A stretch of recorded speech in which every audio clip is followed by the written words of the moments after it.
গুইসাপ খাওয়া কি হালাল? প্রশ্ন হলো সান্ডা খাওয়া জায়েজ আছে কিনা। স্বপ্নে সহবাস দেখি এবং এমন স্বপ্ন দেখলে আমার খুব খারাপ লাগে। শুনেছি স্বপ্নে সহবাস দেখলে বিয়ে হয় না। নামাজ শেষ করে শুয়ে শুয়ে সূরা মুলক বা সকাল সন্ধ্যার দোয়া বা জিকির করা যাবে কিনা। খাবারের আগে বিসমিল্লাহ বলবো নাকি বিসমিল্লাহির রহমানির রহিম বলবো? রুকু থেকে সোজা হয়ে দাঁড়িয়ে রব্বানা লাকাল হামদ বলবো নাকি রব্বানা ওয়ালাকাল হামদ বলবো? তাসবিহ দানা দিয়ে তাসবিহ করা কি বিদআত? হুজুর সংসারে অভাব থাকলে করণীয় কি? শুরু করছি আপনাদের প্রশ্ন উত্তর দেওয়ার পর্বে। আহমেদ ইকরা আপনি জানতে চেয়েছেন, আমি অবিবাহিত স্বপ্নে সহবাস দেখি এবং এমন স্বপ্ন দেখলে আমার খুব খারাপ লাগে। শুনেছি স্বপ্নে সহবাস দেখলে বিয়ে হয় না। না, এরকম কোনো কথা না, এটা কুসংস্কার। আপনি এরকম যদি কোনো কিছু দেখেন এটা আপনার গুনাহ হবে না, কারণ এটা আপনার ইচ্ছায় হচ্ছে না। এরপরে জান্নাত জাহান আপনি জানতে চেয়েছেন, নামাজ শেষ করে শুয়ে শুয়ে সূরা মুলক বা সকাল সন্ধ্যার দোয়া বা জিকির করা যাবে কিনা। করা যাবে বোন। আল্লাহ সুবহানাহু ওয়া তাআলা কোরআনে কারীমে স্পষ্ট করে বলেছেন, আল্লাযীনা ইয়াযকুরুনাল্লাহা কিয়ামান ওয়া কুউদান ওয়া আলা জুনুবিহিম, যারা দাঁড়িয়ে বসে শুয়ে সর্বাবস্থা আল্লাহ তাআলা জিকির করে স্মরণ করে। অতএব আল্লাহ তাআলার জিকির বা স্মরণ এগুলো যে কোনো অবস্থা আপনি করতে পারেন। আপনার মনে কোনো অবজ্ঞা থেকে তো আপনি আর করছেন না, অতএব এটি জায়েজ হবে ইনশাআল্লাহ হবে ইবনিল্লাহ। কোরআন হাদিসে কোথাও নিষেধ নাই। মোহাম্মদ আপনি জানতে চেয়েছেন, খাবারের আগে বিসমিল্লাহ বলবো নাকি বিসমিল্লাহির রহমানির রহিম বলবো? ভাই, এ নিয়ে দুই রকমের ব্যাখ্যাই আছে। নবী সাল্লাল্লাহু আলাইহি সাল্লাম সাম্মিল্লাহ এটুকু বলেছেন। এক ব্যক্তি খাবার খাচ্ছিলেন, তাকে বা খাবার খাওয়া প্রসঙ্গে নবী সাল্লাল্লাহু আলাইহি সাল্লাম বলেছেন সাম্মিল্লাহ, মানে আল্লাহর নাম নাও। এখানে সাম্মিল্লাহ আল্লাহর নাম নেওয়া হতে পারে, পুরো বিসমিল্লাহির রহমানির রহিম পড়াটাও হতে পারে। এজন্য আপনি বিসমিল্লাহ বলে শুধু যদি খাবার গ্রহণ করেন তাতে আপনার সুন্নাহ আদায় হয়ে যাবে। আর যদি বিসমিল্লাহির রহমানির রহিম পুরোটাই পড়েন তাহলে আরও ভালো, কোনো অসুবিধা নেই ইনশাআল্লাহ বিইذনিল্লাহ। তবে শুধু বিসমিল্লাহ বললেই আপনার এই বিসমিল্লাহ পাঠ করে খাবারের যে বিষয়টি সেটি আদায় হয়ে যাবে ইনশাআল্লাহ। এরপরে প্রশ্ন করেছেন মঞ্জুরা পারভিন, আপনি প্রশ্ন করেছেন রুকু থেকে সোজা হয়ে দাঁড়িয়ে রব্বানা লাকাল হামদ বলবো নাকি রব্বানা ওয়ালাকাল হামদ বলবো? বোন, দুইটাই বিশুদ্ধ হাদিস দ্বারা প্রমাণিত, বরং কোনো কোনো বর্ণায় আল্লাহুম্মা রব্বানা লাকাল হামদ আল্লাহুম্মা রব্বানা ওয়ালাকাল হামদ এরকমও আছে, যার কারণে আপনি যে কোনোটা পড়েন তাতে আপনার সালাত আদায় হয়ে যাবে, সুন্নাহ আদায় হয়ে যাবে, যেহেতু সবগুলোই হাদিস দ্বারা প্রমাণিত। আর কাসরাতুল মাবানি তাদুল্লু আলা কাসরাতিল মাআনি, এই মূলনীতির আলোকে আপনি রব্বানা ওয়ালাকাল হামদ যদি পড়েন অথবা আল্লাহুম্মা রব্বানা ওয়ালাকাল হামদ যদি পড়েন তাহলে সেটা বেশি ভালো। এমডি শফিক আপনি জানতে চেয়েছেন, তাসবিহ দানা দিয়ে তাসবিহ করা কি বিদআত? ভাই শফিক, এটাকে আমরা বিদআত বলি না। অনেক উলামা ইকরাম বিদআত বলেন। তারা বলে থাকেন যে বিভিন্ন হাদিসে আঙ্গুলের করে তাসবিহ গণার ফজিলত বা গুরুত্ব আরোপ এর বর্ণনা বা বিবরণ পরোক্ষভাবে বোঝা যায়। বিশেষ করে কি আমাদের দিন এগুলো জলজল করে জ্বলতে থাকবে বা উজ্জ্বল আলো দিবে, এরকম বর্ণনা পাওয়া যায়। তো তাসবিহ দানা তো এই হাদিসকে অ্যাভয়েড করাই হয়, বিধায় এটাকে অনেকে বিদআত বলে থাকেন। আমরা এটাকে বিদআত এই জন্য বলি না যে তাসবিহ দানা ব্যবহার করাকে আলাদা সুন্নাহ, আলাদা মুস্তাহাব, আলাদা ফজিলতপূর্ণ, আলাদা আমল এরকমটি কেউ মনে করেন বলে আমাদের জানা নেই। যেহেতু এরকমটি কেউ মনে করেন না, তাহলে তাসবিহ দানা ব্যবহার করাকে আমরা বিদআত বলতে পারি না। বরং তাসবিহ দানা বিদআত ব্যবহার করা এটা ওই ব্যক্তির জন্য বিধেয় যে ব্যক্তি 100 বার বা বেশি সংখ্যক তাসবিহর যে সংখ্যাগুলো সেগুলো আঙ্গুলে করে গুনে তিনি মনে রাখতে পারেন না, এরকম যদি হয় তাহলে সেক্ষেত্রে তার জন্য এটা বিধেয়। তবে উত্তম হবে সর্বাবস্থায় আঙ্গুলে করে গণনা করা। তাছাড়া কোনো সালাফ থেকে বিভিন্ন বিচি ইত্যাদিকে তাসবিহর গণনার ক্ষেত্রে ব্যবহার করার কথা বর্ণনা পাওয়া যায়, কিন্তু আঙ্গুলের কর এটার বর্ণনা, এটার তাসবিহ গণনা করার কথা যেহেতু হাদিস থেকে পাওয়া যায় সরাসরি, সেজন্য আমরা সেটাকে অগ্রাধিকার দেওয়াটাই উত্তম হবে, কিন্তু আমরা ওইটাকে বিদআত বলবো না। তবে হ্যাঁ, তাসবিহ ব্যবহারকে আলাদা একটা ইবাদত বা সওয়াব বা ওইটাতে গণলে সওয়াব হবে বা ওইটাতে গোনা উত্তম বা ওইটাতে গণনা করা নিয়ম, এরকম যদি কেউ মনে করে তাহলে সেটি বিদআত হতে পারে। এরপরে মাহমুদুল হক ভূঁইয়া আপনি জানতে চেয়েছেন, কবরবাসীকে সালাম দিলে তারা কি শুনেন এবং উত্তর দেন? মাহমুদুল হক ভূঁইয়া, আপনার প্রশ্ন উত্তরে বলবো কবরবাসীকে সালাম দিবেন আপনি, তবে কবরবাসীরা আমাদের কথা শুনতে পান কিনা এ বিষয় নিয়ে ওলামাদের মতপার্থক্য রয়েছে। অনেক ওলামা বলেন যে শুনতে পান না, তাদের দলিল হলো আল্লাহ সুবহানাহু ওয়া তাআলা কোরআনে কারীমে বলেছেন ওমা আনতা বিমুসমিইন মান ফিল কুবুর, যারা কবরবাসী তাদেরকে আপনি শোনাতে পারবেন না, অর্থাৎ তাদেরকে শোনানোর ক্ষমতা আপনার নাই।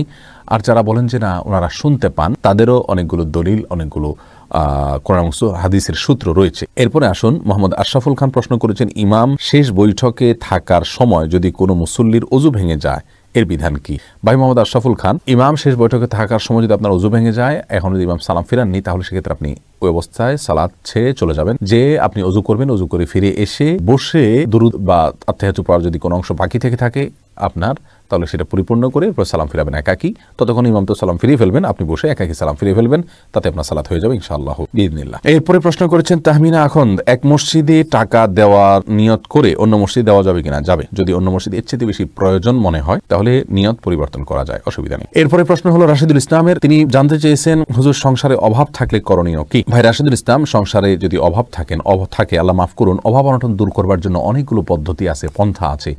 রিজিকে বরকত আসার অনেকগুলো উপায় আছে। এই বিষয়ে আমাদের একটা ভিডিও রয়েছে আমাদের ইউটিউব চ্যানেলে এবং আমাদের ফেসবুক পেজে।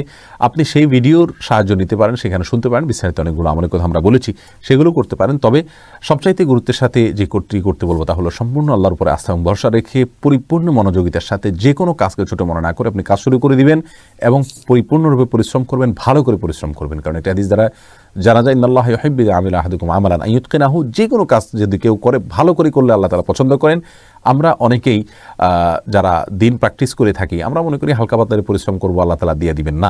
আল্লাহ সুবহানাহু ওয়া তাআলা দুনিয়াতে যে যত বেশি আপনার সুন্দরভাবে উত্তম রূপে যত বেশি সিরিয়াসনেসের সাথে কাজ করবে আল্লাহ তাআলা তাকে তত বেশি দিবেন। এটা হলো আল্লাহ সুবহানাহু ওয়া তাআলার সুন্নাহ, এর ব্যতিক্রম আল্লাহ করে থাকেন। কিন্তু আমাদেরকে সুন্নাহ আল্লাহ সুবহানাহু ওয়া তাআলার যে সাধারণ নিয়ম আছে সেটাকে ফলো করে চলতে হবে। এটা খুব বেশি পরিশ্রম করতে হবে, ভালো করে হালাল উপার্জনের জন্য আল্লাহ তাআলা বারাকা দিবেন ইনশাআল্লাহ বিইذনিল্লাহ। আর এর মাধ্যমে এর বাইরে হালাল উপার্জন বৃদ্ধি পাওয়ার জন্য সিলা রহমি করা বা আত্মীয়তার সম্পর্ককে রক্ষা করা এটা গুরুত্বপূর্ণ আমল। নবী সাল্লাল্লাহু আলাইহি ওয়াসাল্লাম বলেছেন, বুখারীতে বর্ণিত হয়েছে, মান সাররাহু আন ইউবসাতা লাহু ফি রিজকিহি আও ইউনসা লাহু ফি আথারিহি ফালিয়াসিল রাহিমাহু। যদি কেউ চায় তার রিজিক বাড়িয়ে দেওয়া হোক, তার হায়াত বাড়িয়ে দেওয়া হোক, তাহলে সেই জন্য আত্মীয়তার সম্পর্ককে বিল্ড আপ করে, মজবুত করে। এর বাইরে অনেকগুলো আমল আছে, আপনি ভিডিওটা শুনে নিলে ইনশাআল্লাহ সেখান থেকে বিস্তারিত জানতে পারবেন। মোহাম্মদ ফজলুল করিম জানতে চেয়েছেন, গোসলের আগে ওযু করলে গোসলের সময় লজ্জাস্থানে হাত লাগে বা পরিষ্কার করার জন্য হাত লাগে, তাহলে কি গোসল শেষে আবার ওযু করতে হবে? যে অনেক উলামায়ে কেরামের মতে মান মাসসা ফারাজাহু ফালিয়াতাওয়াজ্জা, যে ব্যক্তি তার লজ্জাস্থানে স্পর্শ করে কোনো কিছুর আড়াল ছাড়া সরাসরি হাত দিয়ে তার ওযু আবার করতে হবে, তার ওযু ভঙ্গ হয়ে যায়, এরকম বর্ণনাকে সামনে রেখে অনেক উলামায়ে কেরাম এটাকে ওযু ভঙ্গের কারণ হিসেবে বলেছেন। তাদের দৃষ্টিতে অবশ্যই আপনাকে ওযু করতে হবে পুনরায়। তবে আমাদের উলামায়ে কেরাম বা উলামায়ে আহনাফ এটাকে ওযু ভঙ্গের কারণ হিসেবে গণ্য করেন না এবং তারা এর বিপরীতে বিভিন্ন হাদিসকে দাঁড় করান এবং এর বিভিন্ন জবাব দিয়ে থাকেন। তাদের মতে আপনার ওযু ভঙ্গ হবে না। শেখ অন্তর আপনি জানতে চেয়েছেন, নামাজের মধ্যে ইমামের পিছনে মুক্তাদির রুকু সিজদায় তাকবীর পাঠ করা কতটুকু গুরুত্বপূর্ণ? ইমামের পিছনে মুক্তাদির রুকু এবং সিজদায় তাকবীর পাঠ করা জরুরি, তবে তাকবীর পাঠ করা এটাকে উলামায়ে কেরাম, সৌদি আরব উলামায়ে কেরাম সহ মধ্যপ্রাচ্যের অনেক উলামায়ে কেরাম ওয়াজিব বলল, আমাদের উলামায়ে কেরাম এটাকে সুন্নাহ বলেন, যার কারণে কেউ যদি না করে সালাত হয়ে যাবে। কিন্তু ইমাম থাকা না থাকায় কোনো পার্থক্য পড়বে না, ফরক পড়বে না, বরং সর্বাবস্থা আমাদেরকে পড়তে হবে তাসবিহ, রুকুত তাসবিহ এবং সিজদার তাসবিহ। কাফি আপনি জানতে চেয়েছেন, গুইসাপ খাওয়া কি হালাল? গুইসাপ খাওয়া হাদিসের ভাষা, নবী সাল্লাল্লাহু আলাইহি ওয়াসাল্লামের ভাষা, এটা জায়েজ আছে অনেক উলামায়ে কেরামের মতে। তবে আমাদের উলামায়ে কেরাম এটাকে মাকরুহ বলেন, হারাম কেউই বলেন না। বিভিন্ন হাদিস দ্বারা গুইসাপ খাওয়ার বিষয়টির প্রমাণ পাওয়া যায়। কারো যদি রুচিতে কুলায় ভালো লাগে তিনি খেতে পারেন। একটি ভিডিও ভাইরাল হয়েছে, এক প্রবাসী বাংলাদেশে সৌদি কফিলের জন্য সান্ডা ধরেছেন। প্রশ্ন হলো সান্ডা খাওয়া জায়েজ আছে কিনা? সান্ডা একটি সরীসৃপ জাতীয় প্রাণী, এটি ছোট টিকটিকিও পোকামাকড় শিকার করে। দেখুন, সান্ডাকে কোরআন এবং হাদিসে দব বলা হয়, বর্তমানেও আরব দেশগুলোতে এটাকে দব বলা হয়। এই দব সম্পর্কে 3 ধরনের হাদিসই আছে।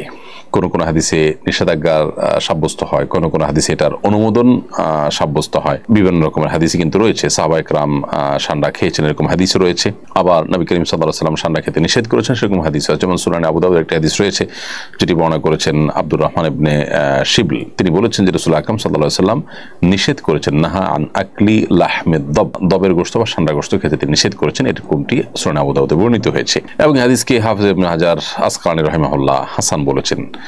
আবার একইভাবে আমরা দেখতে পাই যে ইমাম ইবনে হাজাম এবং ইমাম বদরুদ্দিন আইনী রাহিমাহুল্লাহ, ইমাম শাওকানী রাহিমাহুল্লাহ সহ অন্যান্য উলামায়ে কেরাম বিশুদ্ধ বলেছেন। এরকম একটা হাদিস সুনানে মুসনাদ আহমদে বর্ণিত হয়েছে যেটা আব্দুর রহমান ইবনে হাসান বর্ণনা করেছেন। তিনি বলেছেন, আমরা নবী করিম সাল্লাল্লাহু আলাইহি ওয়াসাল্লামের সাথে একটি সফরে ছিলাম এবং এক জায়গায় আমরা অবতরণ করলাম, সেখানে প্রচুর পরিমাণ সান্ডা ধরা পড়ছিল। তখন সেই সান্ডাগুলো আমরা ধরলাম এবং জবাই করলাম। জবাই করার পর এটা পাতিলে যখন রান্না করা হচ্ছিল, রাসূল আকরাম সাল্লাল্লাহু আলাইহি ওয়াসাল্লাম বের হয়ে বললেন যে বনী ইসরাইলের কিছু লোক তারা হারিয়ে গিয়েছে এবং আমি ভয় করছি, আশঙ্কা করছি যে এই সান্ডা বনী ইসরাইলের মধ্যে কিছু প্রাণী প্রজাতি হারিয়ে গেছে, এই সান্ডা তাদের অন্তর্ভুক্ত বা এটাই সেটা আমার মনে হচ্ছে। তো এখানে নবী করিম সাল্লাল্লাহু আলাইহি সাল্লাম এই প্রাণী অর্থাৎ সান্ডা খাওয়ার পর তিনি উৎসাহিত করেছেন। হাদিসের শেষ দিকে সেটি রয়েছে। আব্দুল্লাহ ইবনে আব্বাস রাদিয়াল্লাহু তাআলা আনহুমা থেকে বর্ণিত একটা হাদিস সহিহ মুসলিমে বর্ণিত হয়েছে। তিনি বলেন যে নবী করিম সাল্লাল্লাহু আলাইহি সাল্লামের কাছে হাদিয়া হিসাবে কিছু জিনিস পেশ করা হয়েছিল, এর মধ্যে সান্ডাও ছিল। তো নবী করিম সাল্লাল্লাহু আলাইহি সাল্লাম সেখান থেকে খেয়েছেন। এরকম সবকিছু খেয়েছেন কিন্তু সান্ডাটি তিনি খান নাই, এটা তিনি বাদ রেখেছেন। তাহলে আমরা মিশ্র পাচ্ছি এই সম্পর্কে। সবগুলো হাদিস যেহেতু বিশুদ্ধ এবং সবগুলো হাদিস বিভিন্ন হাদিস কিতাবে বর্ণিত হয়েছে, এই জন্য সংখ্যাগরিষ্ঠ উলামায়ে কেরাম, বেশি উলামায়ে কেরামের মতে সান্ডা খাওয়া জায়েজ, যদিও হানাফি উলামায়ে কেরাম এটাকে মাকরুহ বলেছেন, অনুত্তম বা অনুচিত বলেছেন।